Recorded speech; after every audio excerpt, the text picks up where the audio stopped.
Welcome दोस्तों, Indian soul paper में आपका स्वागत है। आज मैं सोनू मलिक आपके लिए परसेंटेज का चैप्टर लेकर आया हूँ। प्लीज़ इसको लाइक और सब्सक्राइब जरूर करिए और ध्यान से पढ़िए। परसेंटेज का मतलब क्या होता है? परसेंटेज का मतलब होता है प्रति सैकड़ा, प्रति सैकड़ा, प्रति सैकड़ा। और इसका सिंबल होता है ये परसेंटेज। फॉर एग्जाम्पल 8% का मतलब क्या होता है? 8% का मतलब होता है 100 में से 8, 100 का 8वां हिस्सा। तो इसको ऐसे लिखा जाता है 8%, 8/100। ए को बी ये प्रतिशत के रूप में व्यक्त किया जाता है। कैसे? A/B × 100।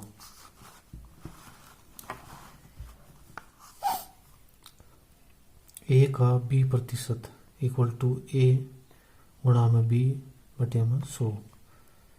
0.35 को हम परसेंटेज में बदलेंगे। कैसे? 35/100। ये पॉइंट के लिए आता है 100 और गुणा में 100%, तो ये 35% हो गया। 12.5 परसेंटेज को सिंपल में बदलना है, फ्रैक्शन में, यानी कि 125/100 गुणा में 10। ये पॉइंट के नाम का एक जीरो आ गई, तो इसे काटने के बाद में 1/8 आ गया। यदि x को b तक कम किया जाए तो कम परसेंट कैसे होगा, किस प्रकार लिखा जाएगा? x - b/x। यदि x को b तक बढ़ाया जाए तो वृद्धि प्रतिशत कैसे होगी? b - x/x। दोस्तों, ये सूत्र हैं, बेसिक फॉर्मूलेज होते हैं। अगर ये याद नहीं हुए तो परसेंटेज सोल्व नहीं कर सकते हम। ये बिल्कुल जीरो लेवल से होता है। ये मैं आपको पूरे जीरो लेवल से पढ़ाता हूँ, और कोई भी ऐसा टीचर नहीं होगा जो बिल्कुल ये जीरो लेवल से करवाएगा, वो डायरेक्ट अपने चैप्टर पर जाएगा। तो आगे चलते हैं। यदि एक राशि A% बढ़ाई जाती है और फिर A% घटाई जाती है तो परसेंटेज के बदलाव में क्या होगा? परसेंटेज में क्या होगा? कमी होगी या वृद्धि होगी? तो इस प्रकार है,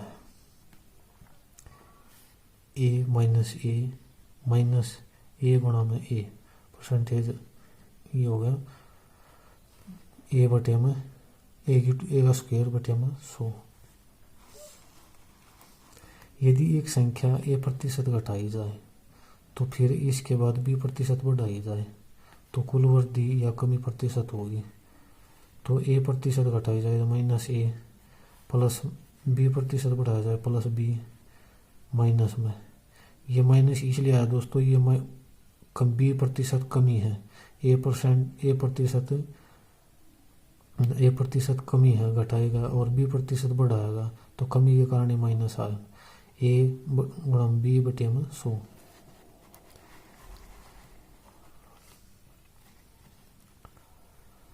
यदि एक संख्या पहले A% घटाई जाती है फिर B% घटाई जाती है तो कुल कितने प्रतिशत घटाया जाता है? कमी परसेंटेज माइनस का A -B प्लस में A गुणा में B/100। ये परसेंटेज हो।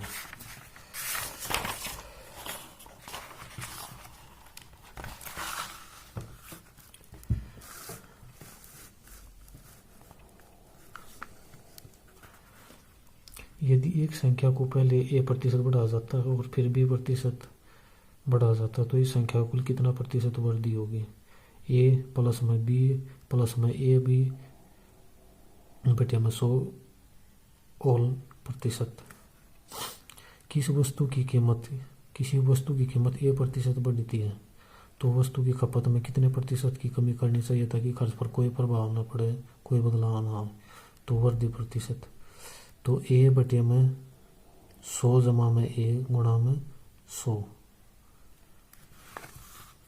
यदि किसी वस्तु की कीमत A% घटती है तो वस्तु की खपत में कितने प्रतिशत वृद्धि करें कि खर्चा वही रहे या वो एक्स, यदि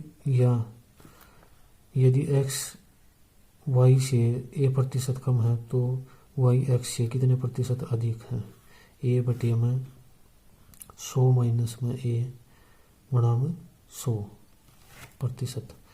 यदि किसी आयत की लंबाई को ए प्रतिशत बढ़ाया जाए तथा इसकी चौड़ाई को 10% बढ़ाया जाए तो इसके क्षेत्रफल पर कितना प्रतिशत प्रभाव पड़ सकता है, पड़ेगा।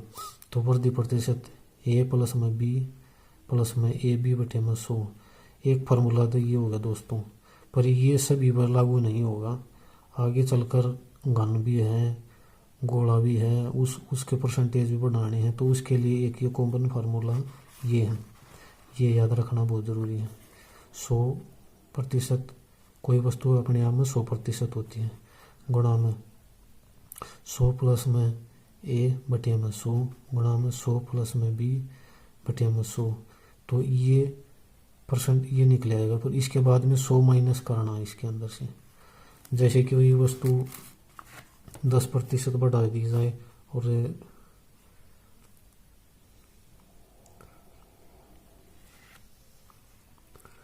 या मान ले 10% बढ़ा दी जाए और 10% चौड़ाई बढ़ा दी जाए तो इसके क्षेत्रफल पर क्या प्रभाव पड़ेगा। जैसे 100 गुणा में 100 जमा में 10 बटे में 100 गुणा में 100 जमा में 10। ये है लंबाई 10% बढ़ा दी, ये चौड़ाई 10% बढ़ा दी, तो क्षेत्रफल पर क्या प्रभाव पड़ेगा। 100% गुणा में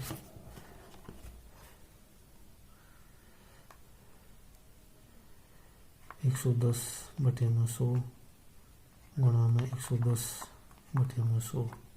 इस 100 दे ये 100 कट गया, 2 जीरो दे ये 2 जीरो कट गई, तो इसकी गुणा आ गई 121% हो गया। तो कितने प्रतिशत ज़्यादा हो गया 100 से, तो ये 121% माइनस में 100%, तो 21% आ गया आंसर। ऐसे ही यहाँ पर होता ही है।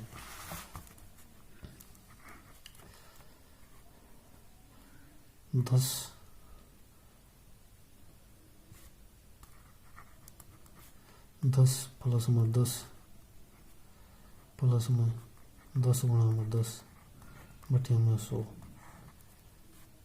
तो 2 जीरो से 2 जीरो कटेगी, बचेगा कितना 21%। ये डायरेक्ट आ गया, लेकिन ये 2 या 3 4 तक काम करता, आगे काम नहीं करेगा। ये दो तक काम करेगा, 3 आने के बाद में फिर ये बहुत बड़ा हो जाता है। चलो दोस्तों आगे चलते हैं।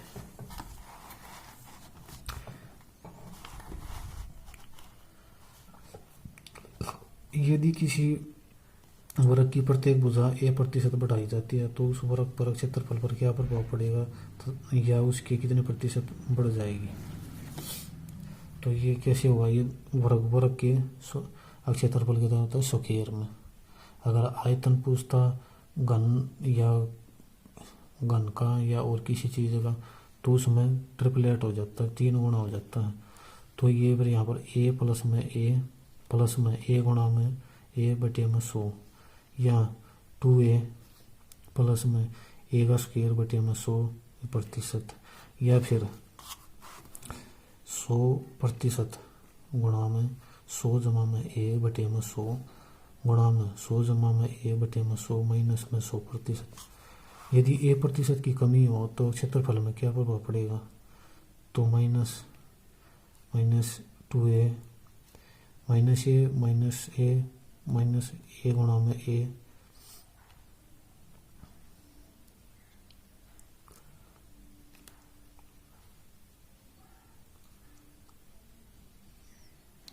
तो इसमें कैसे प्रभाव पड़ेगा, 2a प्लस में a की 2 बटे में 100%, या फिर 100% 100 माइनस में a बटे में 100 गुणा में 100 माइनस में a बटे में 100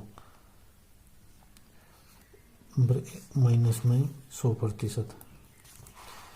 यदि किसी घनाभ की लंबाई और चौड़ाई तथा ऊंचाई के क्रम से a%, b% तथा c% की वृद्धि की जाए तो आयतन पर कितने प्रतिशत की वृद्धि होगी।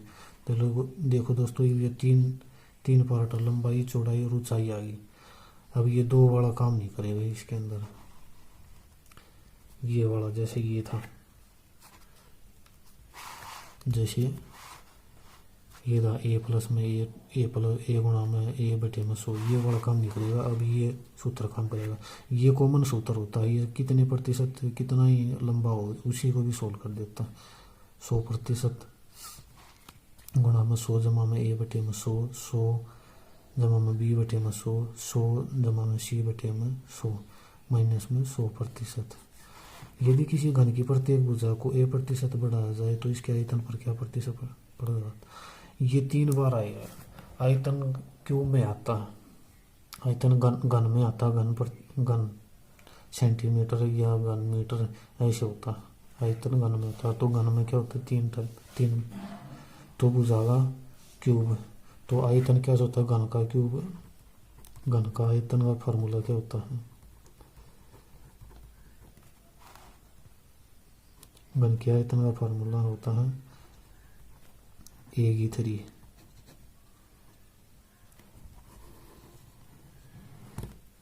तो इसी कारण ये 3 बार होगा। 100 गुणा में 100 प्लस में a बटे में 100, 100 प्लस में a बटे में 100 गुणा में 100 जमा में a प्लस में a बटे में 100, इसका माइनस में 100%। ये कॉमन फार्मूले दोस्तों, अगर ये याद नहीं तो फिर प्रॉब्लम क्रिएट हो सकती है आगे चैप्टर में। यदि किसी राशि को a% पहला व्यक्ति लेता है और फिर बचे हुए राशि को b% दूसरा व्यक्ति लेता है, तो शेष राशि का c% व्यक्ति लेता है, तो अंत में x राशि बचती है। तो प्रारंभिक राशि को क्या होगी, प्रारंभिक राशि का फार्मूला ये होगा, बची हुई राशि गुणा में 100 बटे में 100 माइनस में a गुणा में 100 बटे में 100 माइनस में b गुणा में 100 बटे में 100 माइनस में c। या फिर हमें बची हुई राशि काटनी हो, बची हुई राशि x है, प्रारंभिक राशि गुणा में 100 माइनस में a बटे में 100, 100 गुणा में 100 माइनस में a बटे में 100, 100 माइनस में b, 100 माइनस में c बटे में 100। ये इसका रिवर्स हो जाएगा, उल्टा हो जाएगा, प्रारंभिक है तो ऐसे हो जाएगा। यदि एक राशि a% बढ़ती है और आगे c% बढ़ती है तो अंत में राशि x रुपये हो जाती है। तो प्रारंभिक राशि क्या होती है, प्रारंभिक राशि होगी x गुणा में 100 बटे में 100 प्लस में a गुणा में 100 बटे में 100 प्लस में c। यदि किसी शहर या वस्तु का शहर की जनसंख्या या वस्तु की कीमत p% है तो प्रतिवर्ष यह r% की दर से बढ़ती है, तो t वर्ष के बाद जनसंख्या या कीमत कितनी होगी, p यानी कि प्रिंसिपल होता है। p को अगर हम CI/SI में करेंगे तो ये p प्रिंसिपल होगा, मुख्य मूलधन जिसको बोलते हैं हम। p ब्रैकेट शुरू 1 प्लस में r बटे में 100 पावर t। यदि t वर्ष पहले जनसंख्या या कीमत हो तो p बटे में 1 प्लस में r बटे में 100 ये पावर t।